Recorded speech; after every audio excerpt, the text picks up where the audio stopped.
separate. Separate sila. Ano ba yung purpose ng mga host na yun? Dolomite. Si Dolomite. Ang laki ng agos ng tubig. Ulan ba yan? Parang hindi naman. Kanina, ulan yan. Ang lalaki ng patak. Oo, ayun, diretso. Ulan kasi nabasa. Wala naman doon sa kalsada doon. Wala. Baka may mga agos sa taas. Kanina ba meron nung tayo nakain? Mainit sa labas eh. Ayun lang. Para siyang chain effect. Yung pala ang Dolomite na pinakatiting na tingnan. Ang kailangan nyo. Sir, dati nasa head office na yun. Opo. Dito talaga ako matagal.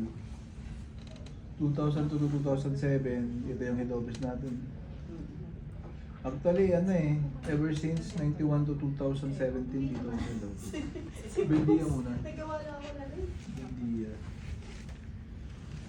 2017 lang ako napunta sa field eh. Parang pangit na ng Dolomite. Putik na po. Lugi talaga sabi mo. Tama yung sabi mo, lugi eh. Sayang yung pera pang nakakot.